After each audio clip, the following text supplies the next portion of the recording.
At the Christmas dinner, my rich grandpa handed us each a check. My parents laughed. I joked, just for show, another fake check. What if a Christmas gift could shatter your entire family and reveal a truth so brutal, it changes everything you thought you knew about love and loyalty? Because for me, it did. Let me introduce myself. I'm Samantha Reed, 30 years old. And to truly grasp the seismic shift that Christmas brought, you first need to understand my family.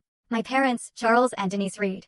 And the house I grew up in. Because for them, nothing was more important than appearances. Their whole existence was a carefully curated facade, a glossy magazine spread. We lived in this huge, stunning house, nestled in a neighborhood where every lawn was manicured, every car was brand new. It screamed success, you know? My mom, Denise, she actually picked our house because of its grand, winding staircase.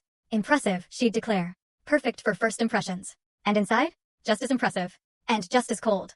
We had a living room, pristine and untouchable, a sacred space no one was actually allowed to live in. White carpet, white sofas, all covered in some impossibly expensive, scratchy fabric my mother plucked straight from a design magazine. "Isn't it elegant, Samantha?" she'd ask, her eyes gleaming. And I'd just nod, a silent, obedient child.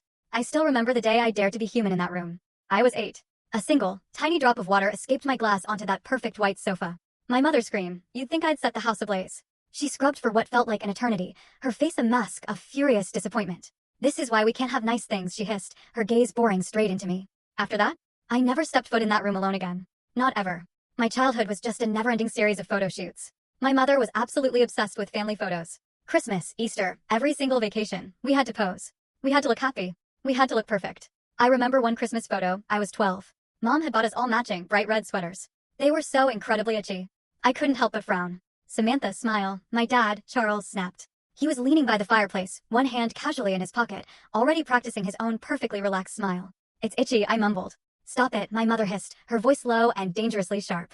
She grabbed my shoulders, practically spun me around to face the camera. "Your father and I work hard to give you this life. The least you can do is look grateful for one picture. Now smile." So I smiled. It was a fake, tight smile. My eyes, I remember, just looked sad. But my mother loved that picture. "We look like we're from a magazine," she'd coo. She framed it and put it right on the grand piano. That phrase, hard work, it was their anthem. "We've worked so hard for this life," they'd declare at parties. And oh, how my parents loved parties.